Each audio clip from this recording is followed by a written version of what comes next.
जय हिंद दोस्तों, आप लोगों का स्वागत है आप चैनल गुरुकुल कंपटीशन मस्ती में। आज आप लोगों का स्वागत है दोस्तों। आज हम एक केमिस्ट्री का खान सर का बुक जो पॉकेट जीके है दोस्तों, उसी का हम सॉल्यूशन लाए हैं दोस्तों। जो चैप्टर 2 है दोस्तों, चैप्टर कितना है? चैप्टर 2 है, जिसमें चैप्टर 2 में हम परमाणु का संरचना का बारे में एक ही वीडियो में पूरा अध्ययन करेंगे दोस्तों। साथ ही साथ खान सर का नोट्स भी इसी में रहेगा कंप्लीट दोस्तों। खान सर का जो पॉकेट जीके है, साइंस और जीके दोनों का हम सीरीज चला रहे हैं दोस्तों। वीडियो भी जरूर दोस्तों अपना शेयर कीजिएगा। वीडियो भी अच्छा रिस्पॉन्स आ रहे हैं। हर वीडियो में 100 प्लस व्यू या 150 प्लस व्यू आना चाहिए दोस्तों। साथ ही साथ लाइक भी कम से कम दीजिए दोस्तों। अब चैनल को सब्सक्राइब कीजिएगा। देखिए वीडियो शुरू करते हैं, जिसमें चैप्टर 2 में परमाणु की संरचना मतलब स्ट्रक्चर ऑफ एटॉम, इसके बारे में चैप्टर 2 है दोस्तों। देखिए इसमें लिखा हुआ है। अब देखिए परमाणु सिद्धांत के बारे में अध्ययन करते हैं। परमाणु सिद्धांत के बारे में, पदार्थ छोटे छोटे परमाणुओं से मिलकर बना है। मतलब पदार्थ जो दोस्तों छोटे छोटे परमाणुओं से मिलकर बना है। यह जानकारी भारत में कनद ने दिया था। यह सर्वप्रथम भारत में सबसे पहले कनद एक वैज्ञानिक ने दिया था, जबकि व्यापक रूप से यह जानकारी जॉन डाल्टन ने दिया था। जबकि व्यापक रूप से इनकी जानकारी कौन दिया था? जॉन डाल्टन ने दिया था। जॉन डाल्टन नामक वैज्ञानिक ने विस्तृत रूप से परमाणु संरचना की जानकारी दी, जो पहले बार इन्हें परमाणु संरचना कहा जाता है। मतलब कह रहा है कि दोस्तों कि वैज्ञानिक के आधार पर मतलब सबसे पहले डाल्टन ने इनकी जानकारी दिया था, इसलिए इन्हें परमाणु संरचना का जनक कहा जाता है। किसे? तो जॉन डाल्टन को। अगला पॉइंट है, इन्होंने परमाणु शब्द दिया और कहा कि परमाणु को तोड़ा नहीं जा सकता है। और कहा भी मतलब इन्होंने परमाणु शब्द दिया और कहा कि परमाणु को तोड़ा नहीं जा सकता, मतलब जिसे तोड़ा नहीं जा सकता है। आधुनिक समय में डाल्टन के सिद्धांत को काट दिया गया। मतलब अब के समय में, आधुनिक मतलब अब के समय में यह काट दिया गया और परमाणु को इलेक्ट्रॉन, प्रोटॉन और न्यूट्रॉन, पॉजिट्रॉन, न्यूट्रॉन, मेसोन और पाई मेसोन में तोड़ा दिया। मतलब जॉन डाल्टन का कहना था कि दोस्तों कि परमाणु तोड़ा नहीं जा सकता, लेकिन यह बात गलत होने के कारण, क्योंकि परमाणु को तोड़ा जा सकता है। कितने पार्ट है? मेन रूप से 3 पार्ट, इलेक्ट्रॉन, प्रोटॉन और न्यूट्रॉन के फॉर्म में तोड़ा जा सकता है दोस्तों। अगला पॉइंट है परमाणु के नाभिक में न्यूट्रॉन और प्रोटॉन पाए जाते हैं। परमाणु जो नाभिक होते हैं दोस्तों, परमाणु के नाभिक जो होते हैं, बीच में नाभिक, इसमें प्रोटॉन और न्यूट्रॉन पाया जाता है। प्रोटॉन और न्यूट्रॉन पाए, जबकि इलेक्ट्रॉन बाहर चक्कर लगाते हैं। इलेक्ट्रॉन क्या लगाते हैं दोस्तों? बाहर में चक्कर लगाते हैं। इलेक्ट्रॉन बाहर में चक्कर लगाते हैं दोस्तों। परमाणु के मूल कण है दोस्तों वैसे कण जिसके निर्माण में किसी भी अन्य कण की आवश्यकता नहीं होती है, उसे मूल कण कहलाते हैं। मतलब किसी की सहायता या आवश्यकता न है, उसे मूल कण कहलाते हैं। इलेक्ट्रॉन एक मूल कण है, किंतु नाभिक में मूल कण नहीं है। इलेक्ट्रॉन एक मूल कण है, किंतु नाभिक में मूल कण नहीं है। मूल कण 2 प्रकार के होते हैं, एगो अस्थायी मूल कण, एगो अस्थायी मूल कण। एगो अस्थायी मूल कण, एगो अस्थायी मूल कण। अस्थायी मूल कण यह परमाणु में अनिवार्य रूप से उपस्थित रहते हैं। यह परमाणु में अनिवार्य रूप से उपस्थित रहते हैं। इसकी संख्या 3 होते हैं, इलेक्ट्रॉन, प्रोटॉन और न्यूट्रॉन। अस्थायी कण किसे कहते हैं? यह अनिवार्य रूप से परमाणु में उपस्थित नहीं रहते हैं, जिसे पॉजिट्रॉन, न्यूट्रॉन और एंटी न्यूट्रॉन मेसोन या परमाणु में उपस्थित नहीं रहते हैं दोस्तों। प्रतिकण किसे कहते हैं? जब दो स्वभाव में विपरीत कण आपस में मिलते हैं। जब दो स्वभाव में विपरीत कण जो आपस में मिलते हैं तो एक दूसरे को नष्ट कर देते हैं। जब दो को स्वभाव प्रतिकण मतलब एक दूसरे से अपोजिट हो, जब मिल जाएंगे तो एक दूसरे से क्या कर देगा? नष्ट कर देता है। इसी को ही प्रतिकण कहते हैं। वर्तमान में इसकी संख्या 100 से भी अधिक है। वर्तमान में इसकी संख्या 100 से भी है। जैसे इलेक्ट्रॉन को पॉजिट्रॉन, इलेक्ट्रॉन तथा पॉजिट्रॉन। परमाणु का आकार गोलाकार होता है, जिसके बाहर में इलेक्ट्रॉन चक्कर लगाती है। परमाणु के केंद्र को नाभिक कहते हैं। परमाणु के केंद्र को क्या कहते हैं? नाभिक कहते हैं। नाभिक धन आवेशित होता है। परमाणु का कुल द्रव्यमान नाभिक में ही पाया जाता है। परमाणु को जितना भी द्रव्यमान होता है, मतलब शक्ति क्षमता होता है, वो नाभिक में होता है। नाभिक का द्रव्यमान को मापकर परमाणु द्रव्यमान को नापा जा सकता है। अर्थात परमाणु का द्रव्यमान न्यूट्रॉन और प्रोटॉन के द्रव्यमान के बराबर होते हैं। परमाणु का द्रव्यमान न्यूट्रॉन और प्रोटॉन के द्रव्यमान के क्या होते हैं? बराबर होते हैं। इलेक्ट्रॉन के भार का इसलिए नहीं जोड़ते हैं क्योंकि यह उच्च गतिशीलता रहता है। नाभिक का खोज रदरफोर्ड ने किया था। नाभिक के अंदर न्यूट्रॉन और प्रोटॉन पाए जाते हैं। नाभिक के अंदर पाए जाने वाले इन कणों को सामूहिक रूप से न्यूक्लियन कहते हैं। दोस्तों क्या कहते हैं? न्यूक्लियन कहते हैं। इलेक्ट्रॉन न्यूक्लियन नहीं होते हैं क्योंकि नाभिक के बाहर होता है। क्योंकि नाभिक के कहाँ होता है दोस्तों? बाहर होता है, इसीलिए ये अंदर नहीं होता है। न्यूक्लियन में क्या रहते हैं दोस्तों? न्यूट्रॉन और प्रोटॉन। यह जैसे देखिए अच्छा दोस्तों, इसके अंदर में ये बी है, ये बाहर में चक्कर आता है। ए जो है परमाणु त्रिज्या है, बी है जो नाभिक त्रिज्या है। परमाणु की त्रिज्या एंगस्ट्रॉम ए से मापा जाता है। एंगस्ट्रॉम परमाणु की त्रिज्या किससे? एंगस्ट्रॉम से। एक परमाणु त्रिज्या 10⁻10 मीटर या होता। पूछेगा एक एंगस्ट्रॉम कितने मीटर के बराबर होता है? तो 10⁻10 मीटर के। नाभिक की त्रिज्या फर्मी से मापा जाता है। परमाणु त्रिज्या एंगस्ट्रॉम से, नाभिक त्रिज्या फर्मी से। तो एक फर्मी बराबर कितना? 10⁻15 मीटर होता है। परमाणु की त्रिज्या नाभिक की त्रिज्या से 1,00,000 गुना अधिक होता है। अब देखिए दोस्तों परमाणु मॉडल। परमाणु मॉडल वह मॉडल जिसमें नाभिक के इलेक्ट्रॉन, प्रोटॉन और न्यूट्रॉन की उपस्थिति को दर्शाया गया है उसे ही परमाणु मॉडल कहते हैं। परमाणु मॉडल किसे कहते हैं? जिसमें इलेक्ट्रॉन, प्रोटॉन, न्यूट्रॉन को दर्शाया गया है उसे ही परमाणु मॉडल कहते हैं। सर्वप्रथम परमाणु मॉडल जे थॉमसन ने दिया। इन्होंने परमाणु को तारबूज के समान माना था। इन्होंने परमाणु को क्या? तारबूज के समान माना था। इस सिद्धांत को तारबूज सिद्धांत या वाटरमेलन थ्योरी कहते हैं। इसके अनुसार तारबूज का लाल वाला भाग प्रोटॉन होता है। लाल वाला भाग क्या होता है? प्रोटॉन होता है। जबकि इलेक्ट्रॉन तारबूज के बीज के समान जो बिखरे होते हैं इसके द्वारा प्रोटॉन बताई गई है, वास्तविक में से भिन्न है। वास्तव में से क्या है? भिन्न है।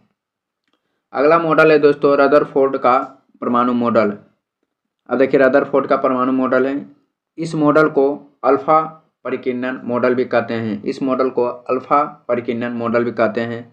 इसमें रदरफोर्ड ने रेडियम से अल्फा कण किरण को निकाला था और सोने की पतली परत पर प्रहार कराया था और निम्नलिखित जानकारी मिली। देखिए दोस्तों इस जो मॉडल है रदरफोर्ड पर, इस पर बहुत से अल्फा कण भेजे गए थे।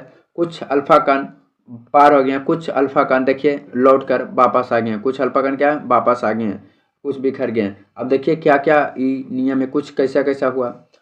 अधिकांश अल्फा किरण सोने के चादर को पार कर गई। मतलब कुछ अल्फा कण क्या होता है? सोने के चादर को पार कर गए। अतः परमाणु का अधिकांश भाग क्या? खोखले हैं तो पार कर गए। दोस्तों जब खोखले रहेंगे तब किसी को अंदर पार करेंगे।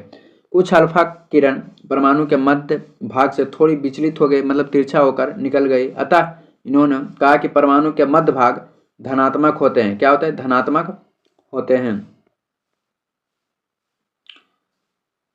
12,000 में से एक अल्फा रे परमाणु के मध्य से टकराकर वापस आई। 12,000 में से एक। उन्होंने कहा कि परमाणु के मध्य भाग ठोस होते हैं। परमाणु जो मध्य भाग जो ठोस, क्योंकि वापस जब आने से क्या होता है? ठोस है। उन्होंने नाभिक का जो ठोस है उनको भाग को क्या कहता है? नाभिक का। रदरफोर्ड के अनुसार परमाणु के नाभिक में प्रोटॉन न्यूट्रॉन रहता है। रदरफोर्ड के अनुसार परमाणु के नाभिक में प्रोटॉन और न्यूट्रॉन रहता है, जबकि इलेक्ट्रॉन बाहर चला जाता है। ये भी डाल्टन भी कहा, डाल्टन तो नहीं कहा था दोस्तों, डाल्टन तक कहा दिया था कि डायरेक्ट परमाणु तोड़िए नहीं जा सकता। अब मैक्सवेल का सिद्धांत है दोस्तों। इन्होंने विद्युत चुंबकीय सिद्धांत का प्रतिपादन किया और बताया कि जब कोई कण वृत्तीय मार्ग पर चक्कर लगाता है तो वह ऊर्जा का उत्सर्जन करता है जिसके कारण उसकी ऊर्जा धीरे धीरे समाप्त हो जाती है। मतलब जिससे आज दोस्तों आप लोगों को 10 राउंड देंगे तो पहला राउंड बहुत जोश से, दूसरा राउंड और जोश से, तीसरा धीरे धीरे क्या होगा? जोश कमेगा, धीरे धीरे कमेगा। तो ऐसी परमाणु के बीच चक्कर इलेक्ट्रॉन जो लगा रहे थे धीरे धीरे क्या हो? कम रहा था, इसीलिए कम गया। इलेक्ट्रॉन नाभिक में गिर गया जिसके कारण परमाणु की अस्तित्व समाप्त हो गए। इसे मैक्सवेल ने रदरफोर्ड का मॉडल को अस्थायी बताया। बोर-बोरी का मॉडल। इस मॉडल को मान्यता प्राप्त हुआ।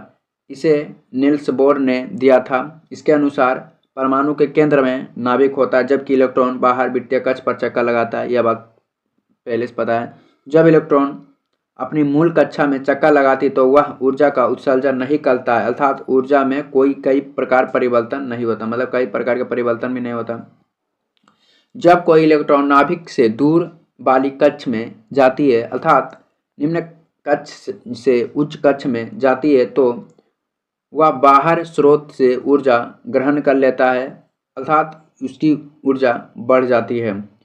जब कोई इलेक्ट्रॉन नाभिक के दूर वाली कक्षा से नाभिक के समीप वाली कक्षा में आती है तो ऊर्जा का उत्सर्जन करता है, अर्थात उसकी ऊर्जा में कमी होती है। उसकी ऊर्जा में क्या होता है? कमी होती है दोस्तों।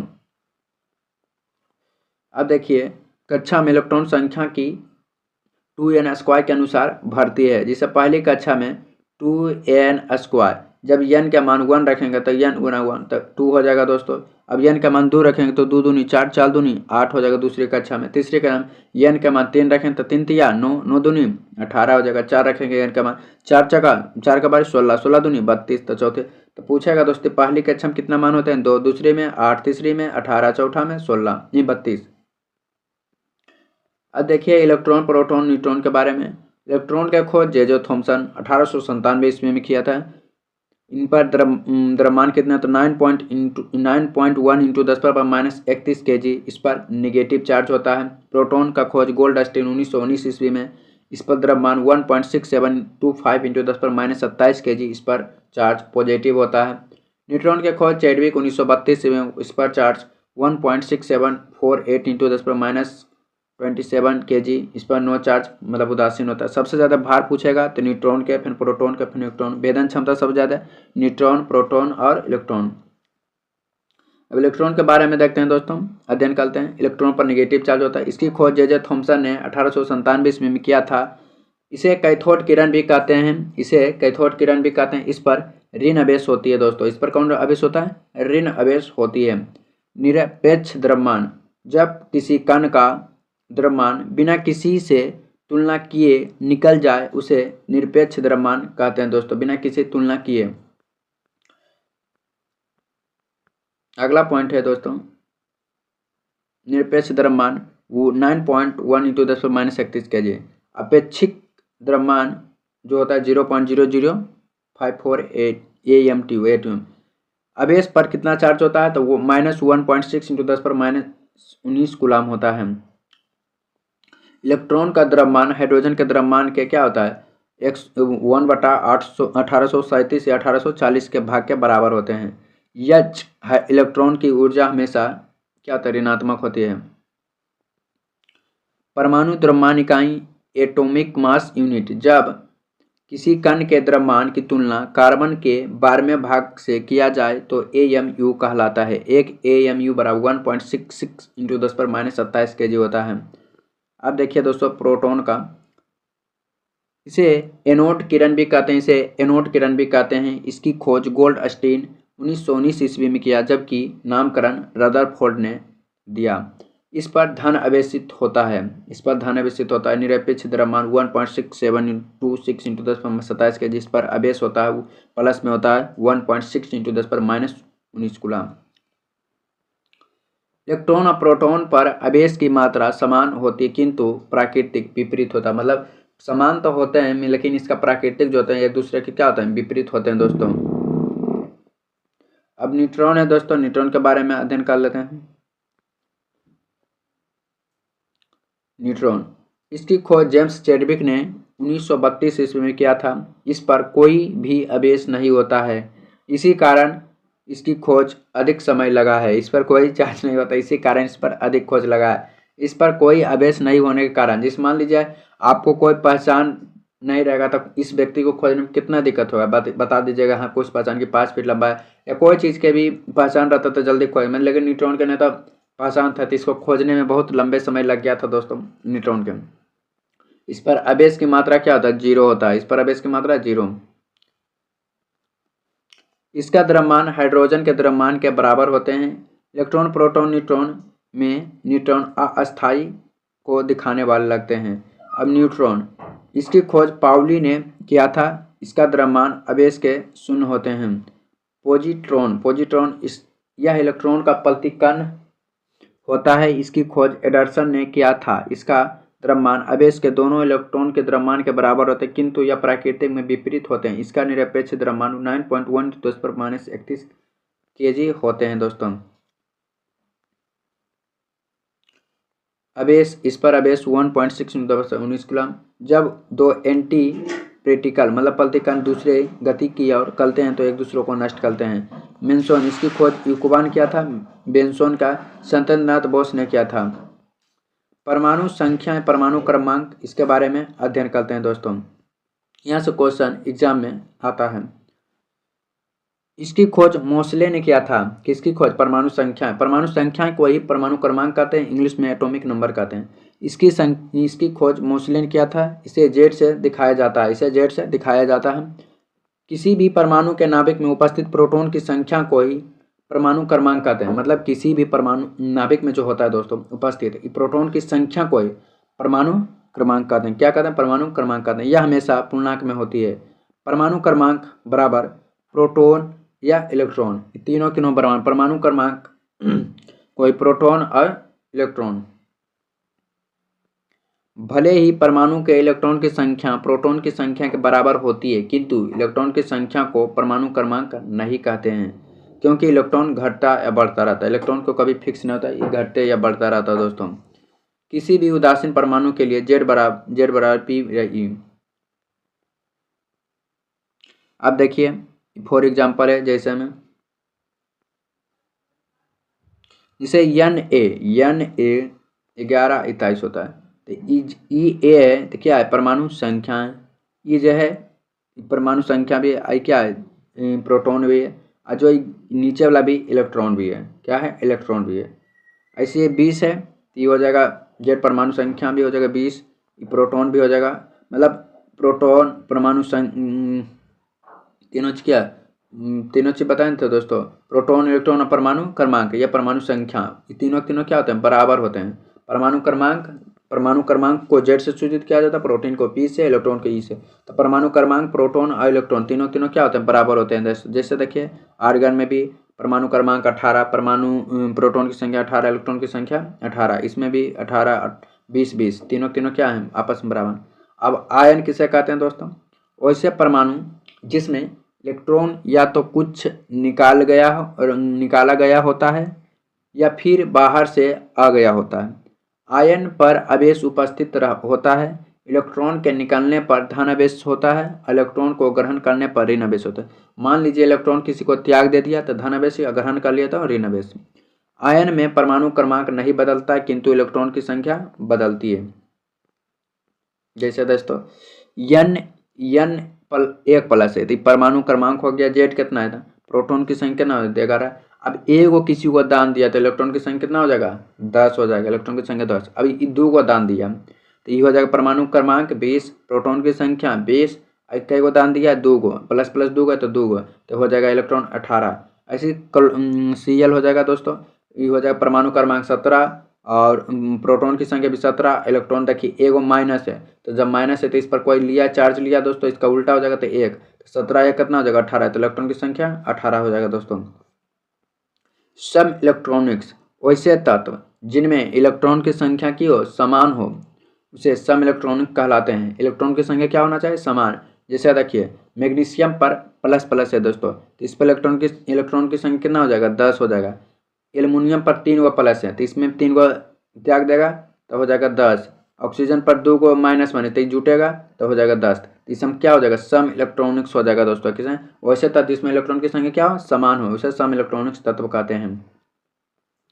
अगला पॉइंट हो जाएगा दोस्तों द्रव्यमान संख्या या परमाणु भार।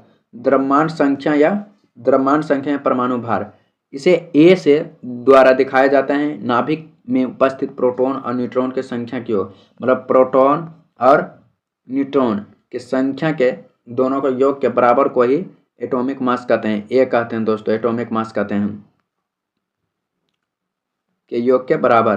परमाणु संख्या और नाभिक में प्रोटॉन की संख्या में इलेक्ट्रॉन की संख्या क्या होता है? इसे A बराबर क्या होता है? A बराबर ए बराबर द्रव्यमान संख्या, ए बराबर द्रव्यमान संख्या, पी बराबर प्रोटॉन की संख्या, पी बराबर प्रोटॉन की संख्या, एन बराबर न्यूट्रॉन की संख्या, जेड बराबर परमाणु संख्या, जेड बराबर परमाणु संख्या, जेड बराबर परमाणु संख्या। तो ए बराबर पूछेगा, ए पूछेगा डी हो जाएगा एन प्लस पी, मतलब ए बराबर पूछेगा एन प्लस पी हो जाएगा, एन प्लस पी हो जाएगा, एन प्लस पी हो जाएगा, क्योंकि न्यूट्रॉन की संख्या प्रोटॉन की संख्या बराबर क्या होता है, एटॉमिक क्या होता है, एटॉमिक नहीं, हाँ एटॉमिक मास नंबर। ए बराबर जेड एन भी हो सकता है, क्योंकि न्यूट्रॉन की संख्या और परमाणु क्रमांक बराबर होता है, एन बराबर इसको घटा देंगे। ई की कुल संख्या परमाणु संख्या या बेस की संख्या।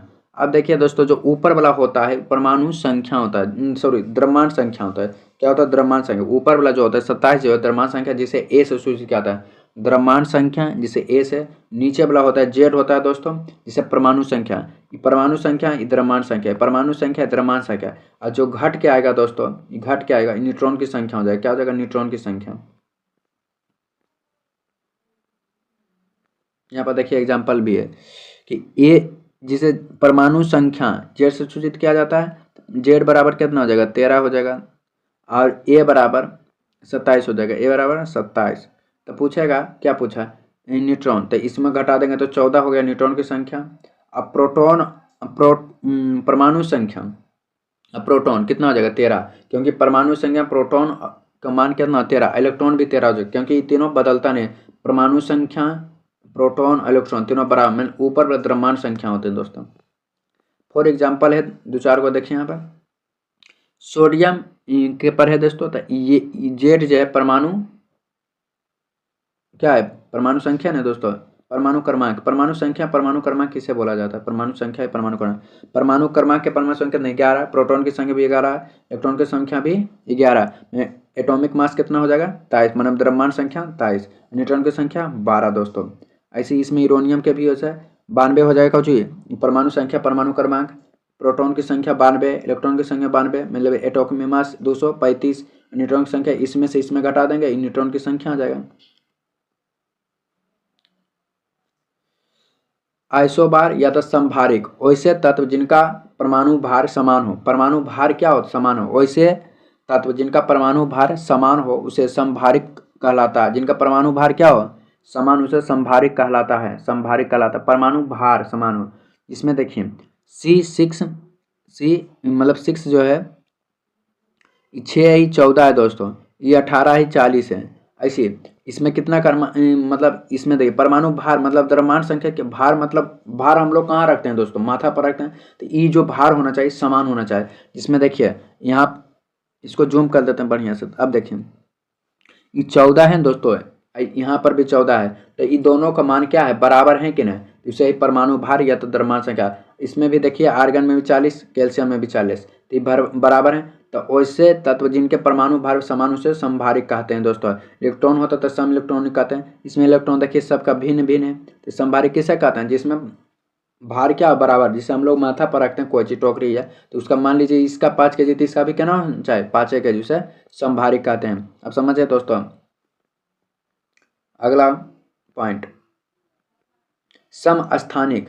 समस्थानिक वैसे तत्व जिनका परमाणु क्रमांक समान हो, परमाणु क्रमांक क्या हो, समान हो, उन्हें समस्थानिक कहते हैं। वैसे तत्व जिनका परमाणु क्रमांक समान हो उन्हें समस्थानिक कहते हैं। इनमें प्रोटॉन की संख्या समान होती है, इनमें प्रोटॉन की संख्या समान होती है, किंतु द्रव्यमान संख्या भिन्न भिन्न होते हैं, किंतु द्रव्यमान संख्या भिन्न भिन्न होते हैं। इसमें एक या द्रव्यमान कुछ प्रोटॉन की संख्या क्या होना, प्रोटॉन की संख्या समान, अब घटाएंगे एक में से एक क्या हुआ, एक होगा। ई भी पर का जिनका परमाणु क्रमांक समान हो, इसमें भी समान समान समान, जैसे एच एच एच पूरा समान। मैंने इसका ऊपर वाला क्या है, भिन्न है कि दोस्तों, द्रव्यमान संख्या भिन्न है, तो इसे क्या बोला जाता है, समस्थानिक बोला जाता है। सर्वाधिक समानास्थानिक के इसके 27 तक समानास्थानिक होते हैं। समानास्थानिक में न्यूट्रॉन की भिन्नता के कारण द्रव्यमान संख्या भिन्न भिन्न होते हैं। न्यूट्रॉन के भिन्न के कारण द्रव्यमान संख्या क्यों होता है भिन्न। हाइड्रोजन के 3 समानास्थानिक होते हैं। हाइड्रोजन के कितना 3 समानास्थानिक होते हैं। जिसे हाइड्रोजन एक हो तो इसे पोट्रेरियम कहते हैं, 2 गो हो तो ड्यूटेरियम कहते हैं, 3 गो तो टाइटेरियम कहते हैं। इसमें न्यूट्रॉन की संख्या 0 होता है, इसमें 1 होते हैं, इसमें 2 होते हैं, इसमें 1 2 होते हैं। फॉर एग्जाम्पल है दोस्तों 92U235, इसमें न्यूट्रॉन की संख्या घटा देंगे इसमें तो कितना आ जाएगा 143। तो इसमें भी न्यूट्रॉन के घटा देंगे तो 146, इसमें भी घटा देंगे तो 6, इसमें भी घटा देंगे तो 8, इसमें घटा देंगे तो क्या हो जाएगा न्यूट्रॉन की संख्या, ई हो जाएगा परमाणु क्रमांक, ई हो जाएगा परमाणु द्रव्यमान संख्या ये। अब देखिए दोस्तों समस्थानिक का उपयोग, समस्थानिक क्या है दोस्तों उपयोग है। कार्बन C14 का उपयोग जीवाश्म की आयु ज्ञात करने के लिए किया जाते हैं। U235 का प्रयोग चट्टान की आयु ज्ञात करने के लिए किया जाते हैं। I-131 आयोडीन का उपयोग घोंघा रोग तथा रक्त कैंसर का उपचार के लिए किया जाते हैं। आयोडीन। Fe59 लोहा का प्रयोग एनीमिया नामक रोग में करते हैं। AS74 का प्रयोग ट्यूमर या कैंसर का इलाज के लिए करते हैं, ट्यूमर या कैंसर। कोबाल्ट का प्रयोग कैंसर के उपचार के लिए करते हैं, कैंसर के उपचार के लिए करते हैं। सोडियम का प्रयोग तंत्रिका तंत्र में सूजन भेजने के लिए करते हैं, तंत्रिका तंत्र में सूचना भेजने के लिए, सूचना भेजने के लिए करते हैं। सोडियम डाइसोडियम 24 का प्रयोग रक्त को थक्का बनाने के लिए करते हैं। अब सम न्यूट्रॉनिक वैसे तत्व जिनके नाभिक में न्यूट्रॉन की संख्या क्या समान है, वैसे तत्व जिनके नाभिक में न्यूट्रॉन की संख्या समान होती है उसे सब न्यूट्रॉनिक कहलाता है। इसमें अपने न्यूट्रॉन की संख्या क्या होना चाहिए दोस्तों, समान होना चाहिए, जिससे जो घटाएंगे वो समान होना चाहिए। मतलब 6 में से 14 घटाएंगे तो 8 आई न्यूट्रॉन की संख्या, तो सम न्यूट्रॉनिक हो गया। इसमें न्यूट्रॉन की संख्या समान आना है। इसमें भी घटाएंगे तो न्यूट्रॉन की संख्या 2 आया, इसमें भी घटाएंगे 4 में से 2 आना चाहिए, इसमें भी घटाएंगे तो 16 आया, इसमें भी घटाएंगे तो 16 आया।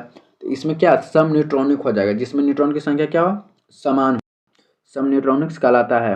अब कक्ष के बारे में, ऑर्बिट के बारे में अध्ययन करते हैं दोस्तों। परमाणु के केंद्र में नाभिक रहता है, परमाणु के केंद्र में क्या होता है नाभिक रहता है, जब जिसके बाहर इलेक्ट्रॉन चक्कर लगाते हैं। इलेक्ट्रॉन जिस वृत्तीय पथ पर चक्कर लगाते हैं उसे वृत्तीय पथ को ही ऑर्बिट या कक्ष कहते हैं। जिस पर लगाता है उसे ऑर्बिट या कक्ष, जिसे इसे KLMN से दिखाते हैं, इसे KLMN से क्या कहते हैं दिखाते हैं। के कक्षा नाभिक के सबसे नज़दीक होती है। जैसे जैसे कक्षा की दूरी नाभिक से बढ़ती है ऊर्जा स्तर बढ़ती जाती है। ऊर्जा स्तर क्या होता है बढ़ती जाती है। जब कोई इलेक्ट्रॉन नाभिक से दूर जाती है तो उसकी ऊर्जा क्या होता है बढ़ती है, अर्थात ऊर्जा ग्रहण कर लेती है, किंतु वह नाभिक के और आती है तो उसकी ऊर्जा घट जाती है। किंतु जब हम अपने मूल कक्ष में रहते हैं तो उसकी ऊर्जा में कोई परिवर्तन नहीं होता। इसकी ऊर्जा में क्या होता है कोई परिवर्तन नहीं होता है।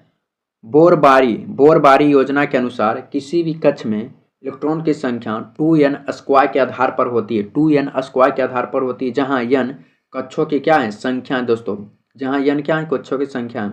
इसे कक्ष या ऑर्बिट कहते हैं दोस्तों। इसमें KLMN होता है, इसमें पहले भी बताएं, इसमें प्लस जो होता है नाभिक होता है, इसमें प्रोटॉन और न्यूट्रॉन होता है दोस्तों। इलेक्ट्रॉन बाहर चला आता है, धीरे धीरे बढ़ता है तो ऊर्जा का भी बढ़ता रहता है दोस्तों, क्रम बढ़ता है। ये पहले भी बता चुके हैं दोस्तों। इसमें KLMN, तो K में 2n स्क्वायर, K का मान 1 होता है, 2 3 4 मतलब n का मान है कक्षा की संख्या। अब K का मान कितना होता है दोस्तों 2, क्या कि 1 रखेंगे तो 2n स्क्वायर। फिर से समझा देते हैं दोस्तों, जैसे 2n स्क्वायर तो n का मान 1 रखेंगे तो कितना आएगा 2, तो हो जाएगा K का मान। फिर 2 रखेंगे यहाँ पर तो 2 दूनी 4, यहाँ पर देखिए 2 का 4 4 दूनी 8, ये हो जाएगा L का मान। फिर 3 रखेंगे तो 9 9 दूनी 18 32 का, अब n का 32 सॉरी 18, तो K का मान कितना हो जाएगा 2 हो जाएगा, L का मान 8, M के मान 18, N के मान 32। उपकक्षा या उपकोश यह सब ऑर्बिट। प्रत्येक कक्ष के अंदर उपकक्ष होती है, प्रत्येक कक्ष के अंदर क्या होता है उपकक्ष होती है। इनका आकार अलग अलग होती है। इन उपकक्षों की खोज सोमरफील्ड ने किया, इन्हें SPDF द्वारा दर्शाता है, इन्हें SPDF द्वारा दर्शाया जाता है।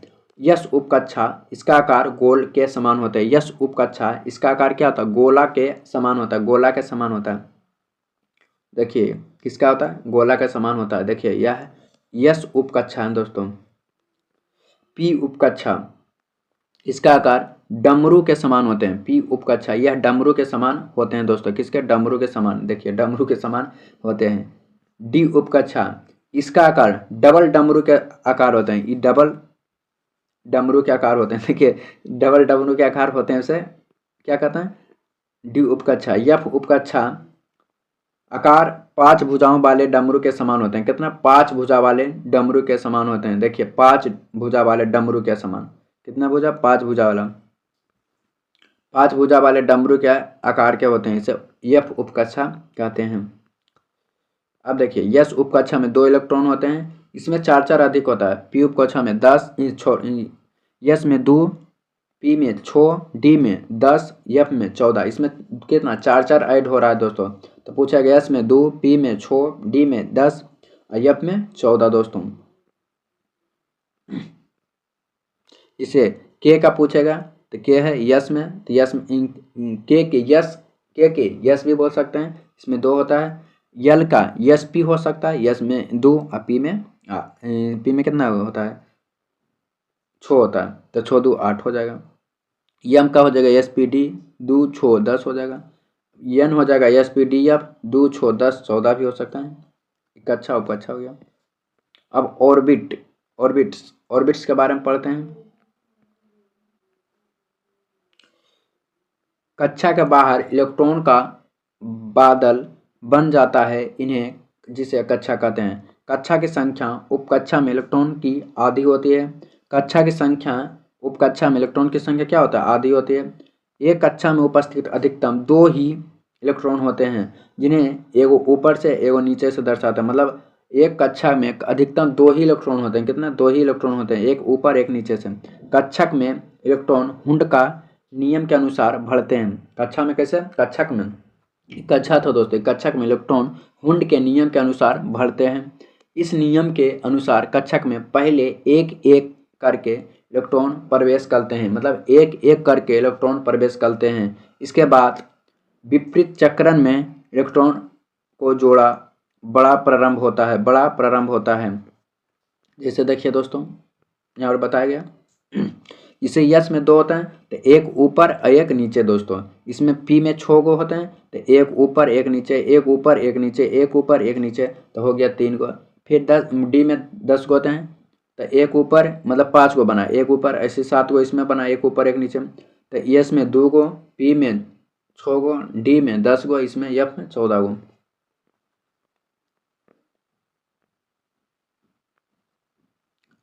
ऐसी उपकज पूछेगा तो ये भी है दोस्तों, सेम चीज है। कौन सही कौन गलत है दोस्तों? तो लगातार भी, मतलब लगातार एक गो दे ले चल जाएंगे दोस्तों, ऊपर में एक गो ई भी गलत हो जाएगा। क्या हो जाएगा? गलत हो जाएगा। मतलब एक ई भी गलत हो जाएगा। भरने का नियम होता है दोस्तों, ई सम क्या हो जाएगा? गलत। एक ऊपर पहले सजा दीजिए, ई देखिए सही है, हाँ ई भी सही है। तो अंतिम उपकक्ष के लिए एक ही कक्षा का निर्माण किया जाता है। अफबाहु का नियम दोस्तों, अफबाहु का नियम, इसे अफबाहु संरचना कहते हैं। अफबाहु जर्मन शब्द का एक शब्द है। अफबाहु जर्मन शब्द का एक शब्द है जिसका अर्थ होता है रचना करना। जिसका अर्थ क्या होता है? रचना करना।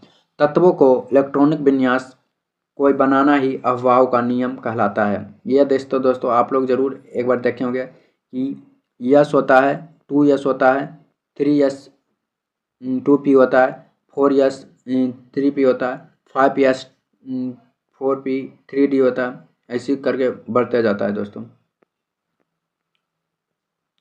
उपकक्षों में अथवा कक्षों की ऊर्जा बढ़ते क्रम 1 yes 2, 2 yes 2, 2 P 6, 3 yes 3 P 4 yes, धीरे धीरे क्या होता है? बढ़ते जाता है 8 यस तक। फर्स्ट ऑर्बिट में फर्स्ट सब ऑर्बिट होता है, मतलब कक्ष होता है, आई होता है, ऑर्बिट होता है। अफबाहु के नियम के अनुसार कुछ तत्व को इलेक्ट्रॉनिक्स विन्यास होता है, जिससे ये हाइड्रोजन के देखें तो 1 यस 1 हो जाएगा, यह यस में आ जाएगा। अब हाइड्रोजन 2 में तो 1 यस 2 हो जाएगा। लिथियम के निकालना तो 1 यस 2, 2 यस 1, तो इसमें 2 1 3 हो जाता है। इसमें देखिए यस का क्षमता कितना है? 2 ये पावर है यस का रखना। इसका बेरिलियम को तो 1 यस 2 यस 2, तो 2 और 2 कितना हो जाता है? 4। अब 5 के तो 1:2 2:2p6 इसमें 1 बचा। क्यों कैसे बचा? क्योंकि दो जगह रखने की क्षमता 2 2 4 हो जाएगा, बचा कितना 1, तो 1 को रखेंगे तो पी की क्षमता 6 मतलब 1 दे देते हैं। ऐसे करके बना है कॉपर तक दोस्तों, यहाँ तक कॉपर तक। अब देखिए अफवाहों के प्रिंसिपल के कुछ अपवाद भी होते हैं, जैसे क्रोमियम क्या 24 होता है, तो 1:2 1:2 2:2 2p6 3:2 3p6 4:2। अब 4d 4 होना चाहिए, मैंने लिखी गलती हुआ था, 4d कितना तो 3d 4d 5 होना चाहिए। एक इसमें कम देते हैं और एक ज़्यादा है, क्योंकि डी में 4 नहीं लेते हैं दोस्तों, 5 लेते हैं। ये तो 4n1 ले लो, 4s1। आप 3d 5 ले लो, 3d 5 दो में से एक को लेना चलता है।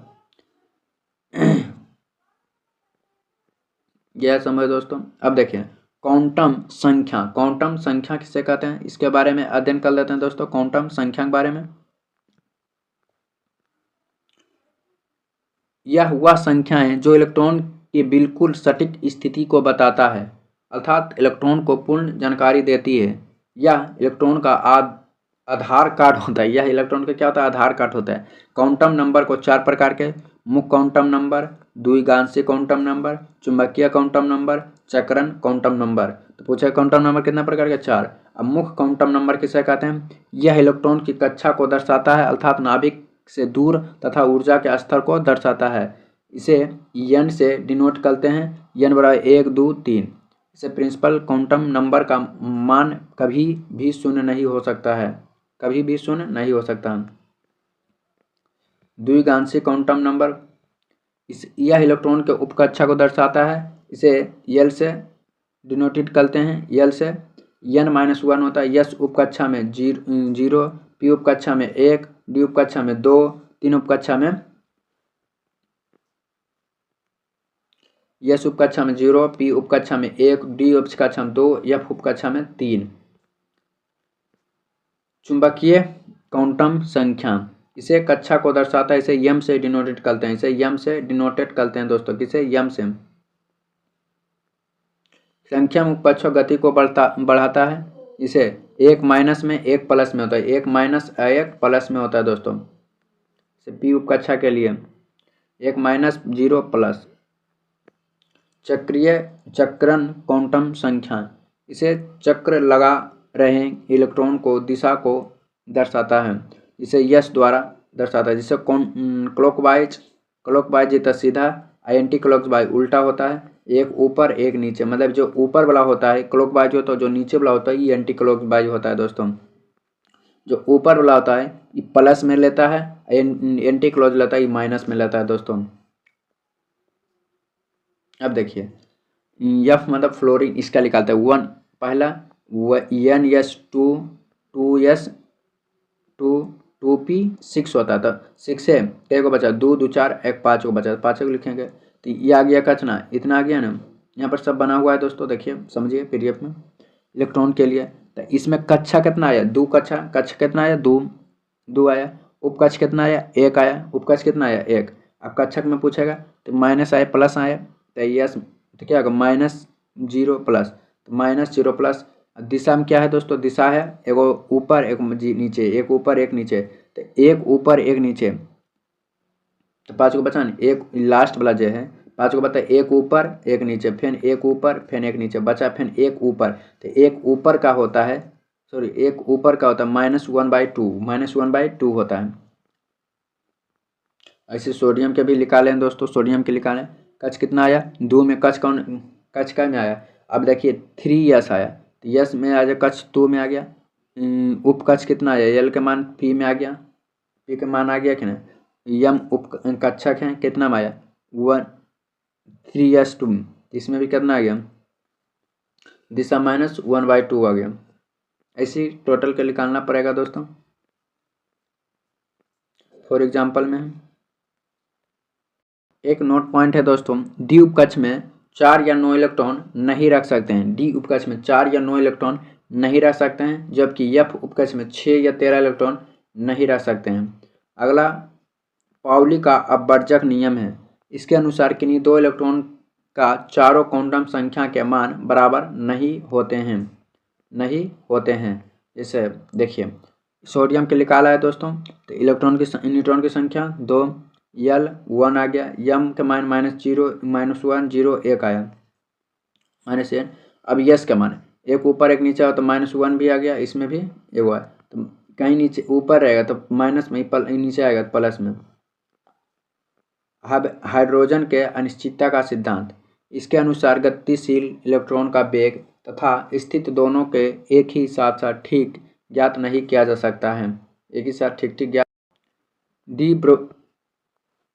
डी ब्रोगली का सिद्धांत, इसके अनुसार इलेक्ट्रॉन का कण तथा तरंग दोनों की प्राकृतिक देखी जाती है। इसके अनुसार तरंग दैर्ध्य तथा संवेग एक दूसरे के व्युत्क्रमानुपाती होता है। से लैम्ब्डा बराबर एच बटा पी और लैम्ब्डा बराबर एच बटा एम भी होता है, जहाँ एच प्लांक नियतांक होता है। हुंड का नियम, यह कक्षक में इलेक्ट्रॉन के भरने से संबंधित होता है। यह सिद्धांत के अनुसार किसी भी उपकक्षा या कक्षक में इलेक्ट्रॉन पहले एक एकल भरता है, जिसके कारण ऊर्जा अधिकतम या अस्थायी न्यूनतम या क्रियाशीलता अधिकतम होता है। दूसरा नियम है, यह युग्मन भरता है, ऊर्जा न्यूनतम अस्थायी अत्यधिक क्रियाशील न्यूनतम में होता है। दोस्तों हुंड का नियम के उच्च गुणांक नियम भी कहते हैं, इसमें एक ऊपर एक नीचे उसे हुंड का नियम।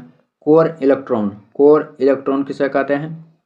देखिए बाह्यतम कक्षा को छोड़कर उसके अंदर वाली सभी कक्षकों में उपस्थित को इलेक्ट्रॉन को ही कुल संख्या को ही कोर इलेक्ट्रॉन कहते हैं। इसकी ऊर्जा कम होती है।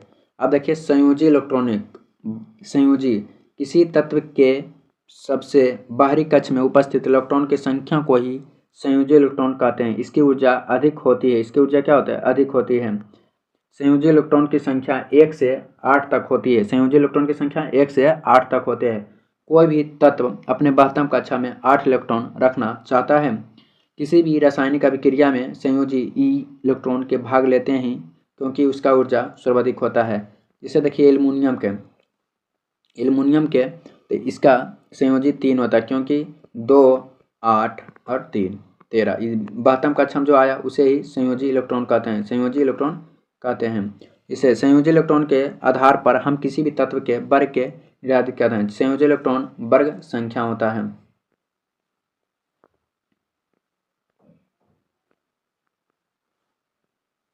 किसी भी तत्व का अंतिम इलेक्ट्रॉन S या P उपकक्ष में उपस्थित ग्रुप A के तत्व होता है। इसे S और P या तो ग्रुप A का तत्व होता है। इसे P में आया दोस्तों, ये ग्रुप A का तत्व है। सोडियम भी S आए, ग्रुप A का तत्व है। किसी भी तत्व का अंतिम D और F आवे ग्रुप B का तत्व होता है। F आवे तो ग्रुप B का तत्व होता है। सबसे आखिरी कक्ष में वैलेंस शेल और अल्टीमेट शेल कहते हैं। अंतिम से दूसरे कक्ष में होता है तो कहते हैं, अंतिम से तीसरे कक्ष में होता है अंटी कहते हैं। संयोजकता किसे कहते हैं दोस्तों? किसी भी तत्व के इलेक्ट्रॉनों से संयोग करने की क्षमता को संयोजकता कहलाते हैं। संयोजकता शब्द का प्रयोग सर्वप्रथम कोसेल एवं ल्यूइस ने दिया था। यह लैटिन शब्द से आया है। इसका अर्थ होता है कॉम्बिनिंग कैपेसिटी। वैलेंस इलेक्ट्रॉन के आधार पर किसी भी तत्व की संयोजकता निकाला जा सकता है।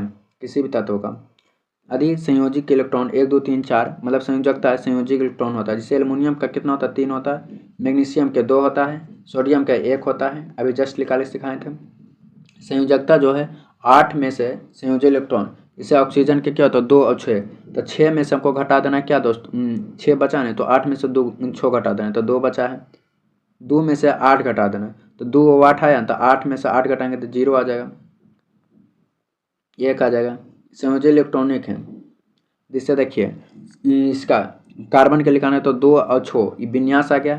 कोर आया कितना? 2 आया ना। इसका बाद संयोजी इलेक्ट्रॉन 4 है, तो इस संयोजकता भी 4 हो जाएगा। मैग्नीशियम के आ जाए 2 8 10 2 12, तो इसका बाद हम कोर आया 2, संयोजी भी 2, तो ये भी हो जाएगा 2। इसका 2 है तो 8 आ जाएगा, 0 आ जाएगा। इस तरह होता है दोस्तों। हीलियम को छोड़कर अन्य सभी अक्रिय गैस की संयोजकता 0 होती है। ऑक्टेन रूल, यह नियम के अनुसार किसी भी तत्व के बाह्यतम कक्षा में 8 इलेक्ट्रॉन को रखना चाहे वे कक्षा भी कोई भी क्यों ना हो, सबके सब 8 है। ऑक्टेन रूल को पूरा करने के लिए धन आयन और ऋण आयन का निर्माण होता है। यह आयन बनाने के बाद तत्व के अस्थायी हो जाता है क्योंकि ऑक्टेन संरचना को प्राप्त कर लेता है, जिसे ऑक्सीजन के 2 और 6 होता है। फिर इसमें 2 और 6 होता है, मतलब 2 को माइनस हो तो प्लस हो तो 2 और 8 हो जाएगा कि नहीं। सोडियम में जिसे 2 8 1 होता है, इसमें एक प्लस निकालिए तो 2 8 हो जाता है। आयन किसी तत्व पर उपस्थित आवेश की मात्रा को ही आयन कहते हैं। आयन 2 प्रकार के होते हैं, वो धनायन एवं ऋणायन।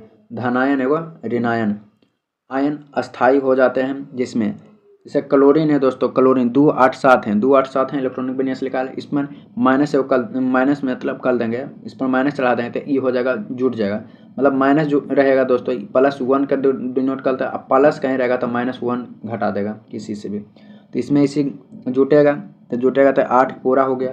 सोडियम है, इसमें प्लस एक निकाल दें तो जुट जाएगा। इसी प्रकार टोटल के निकालना पड़ेगा दोस्तों।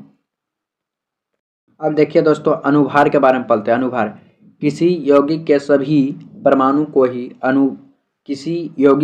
परमाणु के भार को योग के ही अनुभार कहते हैं। क्या कहते हैं? अनुभार कहते हैं। यौगिक के अनुभार ज्ञात करने का नियम है दोस्तों, हाइड्रोजन क्या गो है 1 × 2, हाइड्रोजन 2 गए है, प्लस ऑक्सीजन क्या 8 और 16, तो 16 और 8 कितना होता है, 16 और 2 18, ये अनुभार हो गया। ऐसे कार्बन डाइऑक्साइड, तो कार्बन क्या होता है परमाणु संख्या 6, 6 दूना 12, 12 ऑक्सीजन प्लस दे देंगे। ऐसे ऑक्सीजन क्या 8 दूनी 16, 16 जोड़ देंगे तो कितना हो जाएगा 44। ऐसे टोटल का निकालेंगे दोस्तों, जिसमें देखिए CaCO3 का अनुभार तथा कैल्शियम की प्रतिशत ज्ञात करें। तो CaCO3 का अनुभार कितना होता है 100 होता है दोस्तों। कैसे निकाला? कैल्शियम के 20 दूना 40 होता है, और कार्बन के 12 और ऑक्सीजन के 16 तिया 48, टोटल 100 है। पूछा कैल्शियम कितना है 40/100, 100 से 100 काट देंगे 40% आ गया। यह हो जाएगा क्या दोस्तों, अनुभार हो जाता है। लास्ट है दोस्तों, परमाणु और आयन में अंतर। यह विद्युत का उदासीन होता है। आयन विद्युत का धनात्मक और ऋणात्मक होता है, अर्थात यह धनायन और ऋणायन होते हैं। इन्हें परमाणु विन्यास अस्थायी होते हैं, इनका अनुभार विन्यास अस्थायी होते हैं। यह एक से अधिक क्रियाशील होते हैं क्योंकि यह अस्थायी होते हैं, या कम क्रियाशील होते हैं क्योंकि यह अस्थायी होते हैं, या आणविक अभिक्रिया में भाग लेते हैं या आयनिक अभिक्रिया में भाग लेते हैं दोस्तों। यह चैप्टर कंप्लीट रूप से समाप्त हुआ दोस्तों। अगला चैप्टर आएगा दोस्तों, चैप्टर 3 है केमिकल बॉन्ड, या तो रासायनिक बंध है दोस्तों। आप लोग वीडियो को अच्छा लगे तो चैनल को सब्सक्राइब, वीडियो को शेयर करें, जरूर शुरू से लास्ट तक देखे होंगे दोस्तों। वीडियो लास्ट तक देखिए, तभी समझ में आएगा दोस्तों, क्योंकि रिवीजन सेशन है दोस्तों, रिवीजन के लिए हेल्पफुल होगा। आप लोग का दिन शुभ हो।